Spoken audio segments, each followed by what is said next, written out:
현대인들은 그 어떠한 시대의 사람들보다 많은 것을 누리며 인생을 살고 있다고 이야기할 수 있을 것입니다.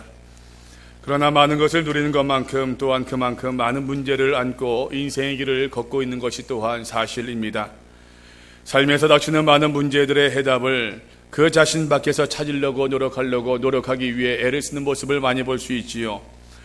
그런데 여러분, 이러한 그러한 경향은 신앙에도 그대로 적용되어질 수 있다고 하는 것입니다. 하나님께서 내 속사람에게 말씀하시는 그 하나님의 세미한 음성을 듣는 가운데 나의 허물과 나의 죄악의 모습을 찾으려 하는 것보다는 밖에서 문제의 원인을 찾으려고 하는 태도들, 또 문제의 해결책을 자신을 돌아보아 찾기보다는 남에게 전가시키려고 하는 그러한 태도가 그리스도인들로 하여금 기도하지 않게 만드는 요소라고 하는 것입니다. 여러분, 오늘 우리 시대의 문제가 무엇이라고 생각하십니까? 오늘을 살고 있는 많은 성도들의 문제가 무엇이라고 생각하십니까? 바로 기도하지 않는 것이지 않겠습니까? 기도의 부족이야말로 오늘 시대의 문제이고, 기도하지 않는 모습이야말로 오늘을 살고 있는 많은 성도들의 큰 문제라고 또 아픔이라고 이야기할 수 있을 것입니다. 성경 그래서 우리에게 이렇게 말씀하십니다. 내 이름으로 일컫는 내 백성이 그 악한 길에서 떠나 스스로 겸비하고 기도하여 내 얼굴을 구하면 내가 하늘에서 듣고 그 죄를 사하고 그 땅을 고칠지니라 라고 말씀하셨습니다. 우리가 겸손한 가운데 하나님께 기도하고 하나님의 얼굴의 은혜를 구하면 하나님께서 우리의 기도에 반드시 응답해 주실 것이라고 약속하고 있는 것입니다. 여러분, 사람이 기도하지 못하는 것은 자기 자신만을 의뢰하고 있기 때문인 것입니다. 사람이 자신을 의뢰하는 것, 이것이 바로 오늘날 우리들의 가장 큰 문제라고 이야기할 수 있을 것입니다. 사람들은 생각합니다. 자신을 신뢰하고 자신의 능력을 최대한 발휘할 때에 내가 세상 가운데 성공할 수 있다라고 이야기합니다. 그러나 여러분, 성경은 다르게 말씀하고 있음을 우리가 꼭 기억할 수 있어야 될 것입니다. 사람이 자신을 의지하는 것, 바로 그것이 실패의 길이라고 성경은 말씀하고 있는 것입니다. 사람이 하나님을 의지하는 것이 바로 성공의 길이라고 성경 말씀이 우리에게 강조합니다. 성공하는 그리스도인에게는 기쁨이 있을 것입니다. 성공하는 그리스도인에게는 감사가 있습니다. 성공하는 그리스도인에게는 은혜를 안고 살 것입니다. 실패하는 그리스도인의 가장 큰 특징이 무엇인지 기억하십니까? 바로 기도하지 않는다고 하는 것이죠. 그래서 성경의 40여 명 되는 기자들은 이러한 사실을 너무나도 명확하게 깨달았습니다. 그렇기 때문에 성경의 곳곳에서 우리에게 기도하라고, 기도할 것을 명하고 또 부탁하고 있는 것입니다. 포로 생활의 암담한 속에 처해 있는 예루살렘 성민을 향해서 예레미야 선지자는 이렇게 기도하라고 외쳤습니다. 너희는 내가 사로잡혀 가게 한 그 성읍에 평안하기를 힘쓰고 위하여 여호와께 기도하라. 이는 그 성이 평안함으로 너희도 평안할 것입니다 라고 말씀했습니다. 제자들을 향한 우리 주님의 부탁도 기도하라라고 하는 것이었습니다.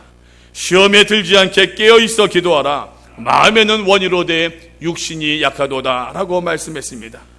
초대교회 성도들을 향한 사도들의 메시지도 한결같이 기도하라라는 것이었습니다.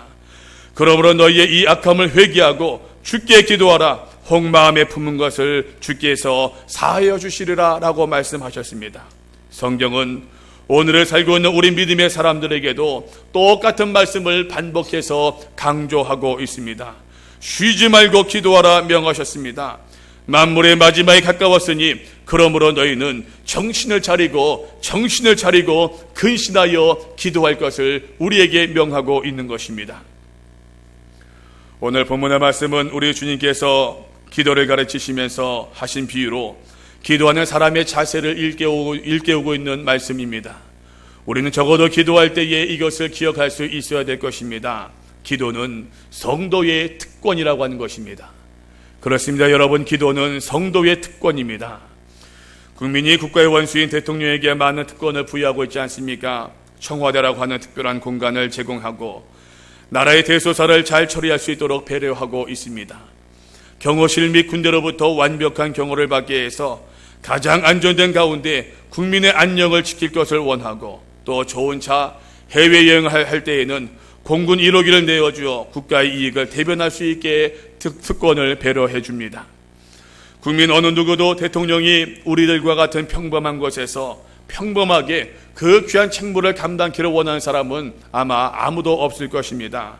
왜냐하면 대통령에게 주어진 모든 특권은 국가와 국민을 위한 것임을 누구나가 잘 알고 있기 때문입니다. 특권이 있다고 하는 것은 그에 상응하는 책임이 있다고 하는 이야기입니다. 나에게 많은 특권이 있다고 하는 것, 내게 많은 특권이 주어졌다고 하는 것은 그만큼 내게 많은 책임도 의무도 있음을 우리가 기억할 수 있어야 될 것입니다. 만일에 한 나라의 대통령이 특권만을 누리기만 원하고 그 특권에 맞는 책무를 다하지 않는다고 한다면 그 대통령은 탄핵받아 마땅할 것입니다. 국가와 국민이 대통령에게 큰 특권을 주는 것은 그 책임이 그만큼 막중하기 때문이지요.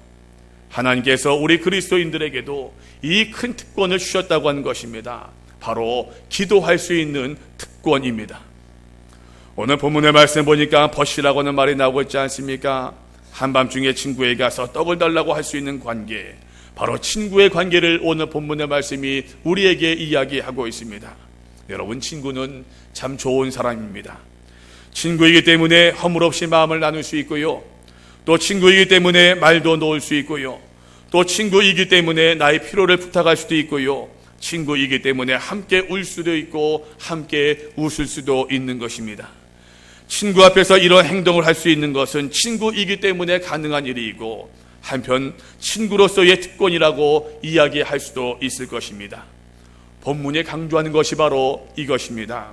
친구이기 때문에 한밤중에 가서 떡을 달라고 강하게 요구할 수 있는 것처럼, 또 친구이기 때문에 또 귀찮을 정도로 조를 수 있는 것처럼, 우리 그리스도인들도 하나님 아버지께 언제든지 어디에서든지 무엇이든지 우리들의 마음을 이야기할 수 있음을 오늘 본문의 말씀이 우리에게 교훈하고 있는 것입니다. 이것이 바로 하나님께서 하나님의 자녀들에게 주신 기도의 특권이라고 하는 것이지요. 오늘 본문의 말씀 보게 되면 크게 두 가지의 관계가 나오는 것을 볼 수 있습니다. 첫 번째가 친구로서의 관계이고, 두 번째가 부모와 자식 간의 관계입니다. 말씀드린 것처럼 친구의 관계에서 부모와 자식의 관계로 변화되고 있는데요, 이것이 무엇을 의미한다고 생각하십니까? 바로 하나님과 우리의 관계가 친구의 관계처럼 모든 것을 다 이야기할 수 있는 관계라고 하는 것입니다. 그리고 하나님께서 우리들의 모든 이야기를 들으시고 아이의 모든 요구와 아이들의 모든 문제를 부모가 모두 들어주는 것처럼 하나님께서도 우리의 모든 것을 다 들어주시고, 하나님께서 우리의 모든 아픔도 다 싸매주시고 하나님께서 감싸주신다고 하는 것을 의미하고 있는 것입니다. 성경은 분명한 법칙을 우리에게 강조하고 있습니다. 곧 기도 응답의 법칙입니다. 성경은 여러 곳곳에서 기도하면 반드시 하나님께서 응답을 주신다고 하는 것을 말씀하고 있습니다. 너희가 기도할 때에 무엇이든지 믿고 구하는 것은 다 받으리라 우리 주께서 약속하셨습니다. 그러므로 내가 너희에게 말하노니 무엇이든지 기도하고 구하는 것은 받은 줄로 믿으라. 그리하면 너희에게 그대로 되리라 라고 약속하셨습니다. 오늘 본문의 말씀도 그것을 이야기하고 있지요.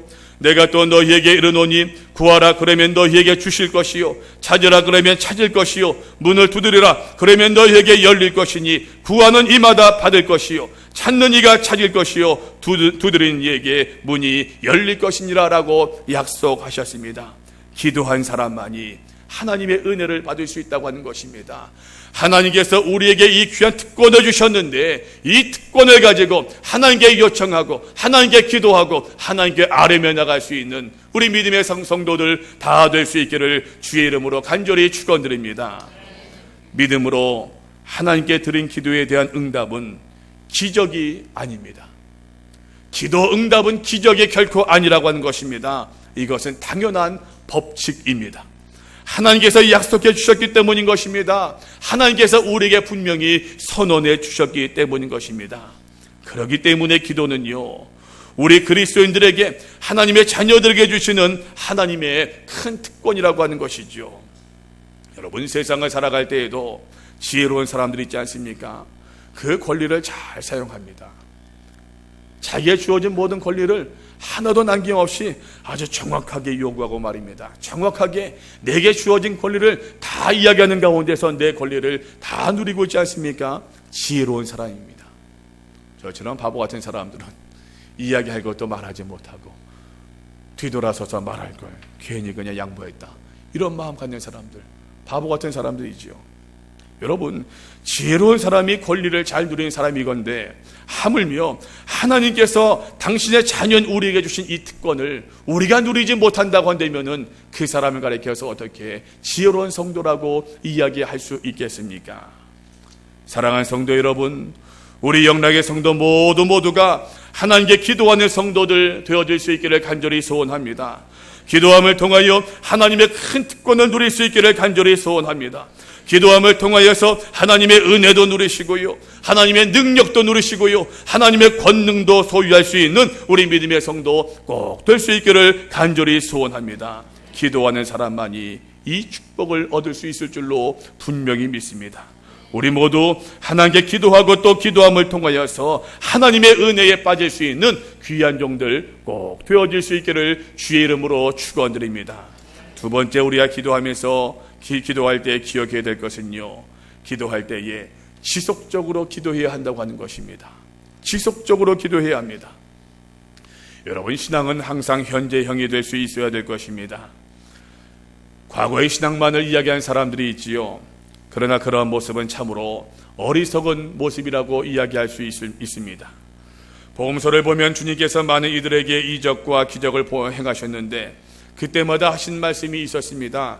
내 믿음대로 될지니라, 내 믿음이 너를 구원하였느니라 라고 말씀하셨습니다. 모두가 지금 그때의 현재의 믿음을 강조하고 현재의 믿음을 인정하는 말씀들이었습니다. 신앙의 열심을 부탁하는 말씀을 들었을 때에 과거의 신앙을 자랑하면서 말씀하시면서 오늘의 나태함을 가리려는 그러한 분들의 이야기를 종종 들어볼 수 있습니다. 집사님, 기도 열심히 하셔야지요, 새벽 기도 나오셔야죠 말씀을 드리게 되면은, 제가 옛날에는 그렇지 않았는데요, 전교에서는 참 열심히 믿음 생활을 했었습니다. 과거에는 내가 열심히 기도도 했었고 봉사도 참 많이 했었습니다. 그런 말씀들을 종종 많이 하십니다. 근데 그러한 이야기를 들을 때마다 제 마음속에는 두 가지 생각이 듭니다. 첫 번째는요, 하나님께서 과거 저들의 믿음과 봉사를 기억할 것이다라고 하는 이 첫 번째와, 두 번째는요, 과거의 향수에만 빠져있는 모습이 참으로 안타깝다라고 하는 그러한 마음입니다. 여러분, 신앙은 과거형이 아니랍니다. 신앙은 현재형이 될 수 있어야 돼요. 이 말은 곧 다시 말씀드려서 신앙은 지속적이어야 한다고 하는 것입니다.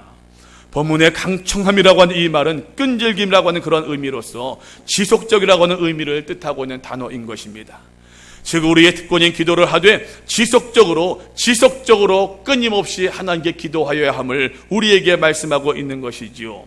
이는 하나님께서 우리들의 형편을 모르시기 때문에 하나님께서 아실 때까지 기도하고 또 기도할 것을 이야기하는 것이 아닙니다. 본문에 등장하는 친구처럼 하나님께서 자고 있기 때문에 깨워야 한다고 하는 그러한 의미도 결코 아닌 것입니다. 하나님께서 우리의 모든 형편을 다 알고 계신다고 말씀하고 있지 않습니까?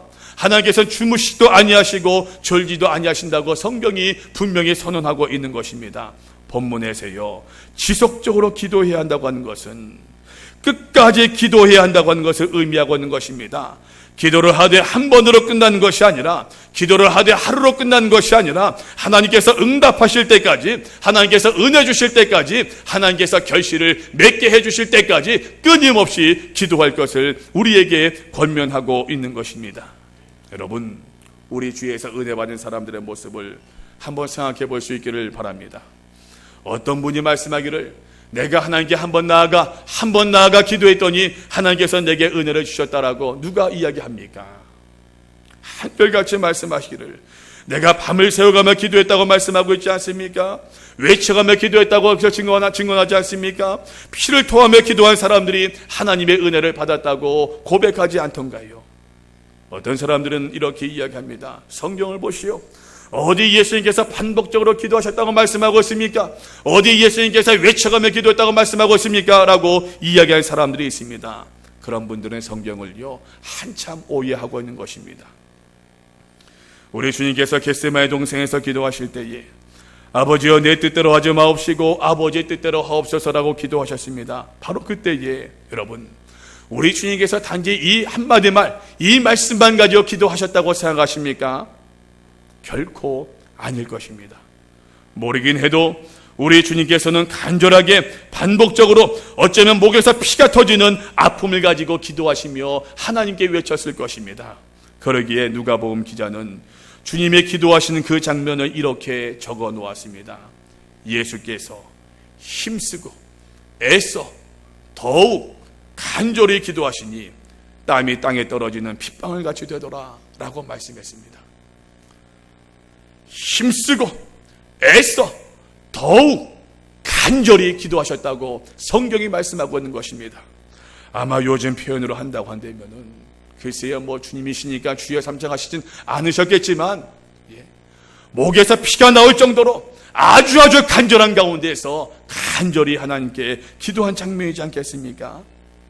오늘 본문의 말씀을 다시 한번 들어보시기 바랍니다. 8절입니다. 내가 또 너희에게 이르노니 구하라 그러면 너희에게 주실 것이요 찾으라 그러면 찾을 것이요 문을 두드리라 그러면 너희에게 열릴 것이니 구하는 이마다 받을 것이요 찾는 이가 찾을 것이요 두드리는 이에게 문이 열릴 것이니라 라고 약속하셨습니다. 여러분, 믿음의 성도들은 우리 주님께 구할 수 있어야 될 것입니다. 언제까지요? 구할 때까지 구할 수 있어야 됩니다.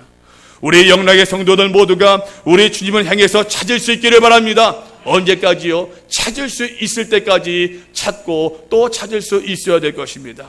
사랑하는 영락의 성도 여러분, 하나님의 은혜의 문을 두드리고 또 두드릴 수 있기를 주의 이름으로 간절히 소원합니다. 언제까지요? 하나님의 은혜의 문이 열릴 때까지, 하나님의 응답의 문이 열릴 때까지 구하고 두드리고 또 두드릴 수 있는 믿음의 사람들 우리 모두 되어줄 수 있기를 간절히 축원드립니다. 지속적으로 기도해야 한다고 하는 것은 기도하는 사람의 자세를 의미하고 있는 것입니다.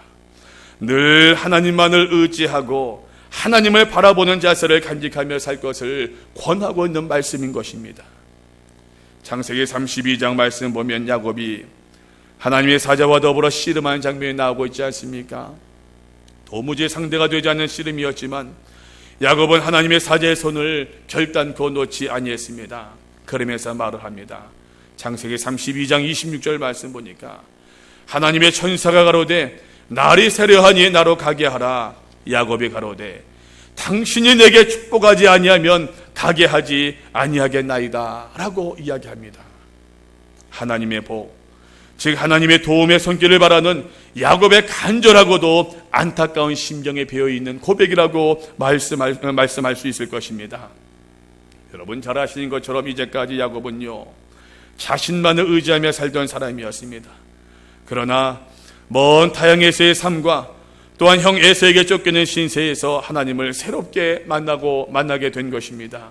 그러므로 야곱의 이 말, 당신이 내게 축복하지 아니하면 내가 결단코 당신을 가게 하지 아니하겠나이다 라고 한 이 말은요, 하나님, 이제까지는 내가 내 자신만을 의지하며 내가 인생을 살았지만 그러나 이제부터는 하나님만을 바라보고 하나님만을 의지하며 살겠습니다 라고 하는 믿음의 고백인 것입니다. 하나님께서는 야곱의 이 기도를 들어주셨습니다. 그리고 야곱에게 복을 주셨습니다. 우리는 아브라함을 가리켜서 믿음의 조상이라고 말을 합니다. 하나님께로부터 아브라함은 큰 복을 받은 사람이었습니다. 우리 모든 믿음의 가족들 모두가 아브라함에게 임했던 그 복이 우리 모든 영락의 성도들에게도 임할 수 있기를 간절히 소원합니다. 그러나 더욱더 중요한 기도의 제목이 있어요. 아브라함이 어디를 가든지 하나님께 제단을 쌓고 기도를 하였던 것처럼 우리 믿음의 영락의 성도들도 그 생활과 그 믿음을 본받으며 살 수 있기를 간절히 소원합니다. 그리할 때에 아브라함에게 임했던 하나님의 복이 우리에게도 임할 수 있을 줄로 분명히 믿습니다. 아브라함의 복을 받으며 살기를 원하십니까? 아브라함처럼 살 수 있기를 바랍니다. 아브라함의 은혜를 받으며 살기를 원하십니까? 아브라함처럼 예배하며 아브라함처럼 기도하는 삶을 살 수 있는 믿음의 사람 꼭 되어줄 수 있기를 간절히 축원드립니다. 우리의 마음이 하나님만을 향할 수 있기를 간절히 원합니다. 이 마음이 하나님께 기도할 수 있기 때문인 것이죠. 유명한 테레사 수녀가 이러한 이야기를 했었습니다. 기도가 무엇인가? 기도를 정의했는데요. 기도란 하나님으로 내 마음을 채워가는 것이며, 기도란 하나님을 알아가는 것이다 라고 이야기했습니다. 참 멋진 말입니다. 하나님으로 내 마음을 채워가는 것, 또 하나님을 알아가는 것, 이것이 기도래요. 여러분, 우리가 얼만큼 하나님을 알아야겠습니까? 우리의 마음속에 얼만큼 하나님을 얼만큼 채워야 꽉 채웠다고 이야기할 수 있겠습니까? 끝까지 기도할 수 있는 믿음의 사람 될 수 있기를 바랍니다. 끝까지 하나님으로 우리의 마음을 채울 수 있는 귀한 종들 꼭 되어줄 수 있기를 주의 이름으로 간절히 축원드립니다. 기도하시겠습니다. 걸어가신 아버지 하나님, 은혜를 감사드리옵나이다. 우리 믿음의 사람들을 사랑하시고 인도해 주시어서 우리가 하나님을 고백할 수 있도록 도와주시고, 하나님을 예배할 수 있도록 도와주시고, 하나님께 기도할 수 있는 귀한 종들 될 수 있도록 도와주시옵을 감사드리옵나이다. 하나님께서 우리를 사랑해 주시어서 우리의 기도의 특권을 주셨는데, 하나님, 이 기도의 특권 잃어버리지 않게 하여 주옵소서. 우리의 모든 아픔과 우리들의 모든 소원을 하나님께 내려놓고 하나님께 기도할 수 있는 믿음의 종들 꼭 되게 하여 주옵소서. 기도하였더니 하나님께서 은혜를 주셨더라. 기도하였더니 하나님께서 우리에게 복을 주셨노라 고백하며 간증하며 생활할 수 있는 믿음의 사람들 되게 하여 주옵소서. 지속적으로 기도하는 사람들 되게 하여 주옵소서. 끝까지 기도하는 사람들 되게 하여 주옵소서. 기도의 자리에 끝까지 남아있는 성도들 되게 하여 주옵소서. 하나님만을 끝까지 알아가는 믿음의 사람들 우리 모두 되게 하여 주시옵소서. 감사드리며 예수님 이름 받들어 기도하였사옵나이다.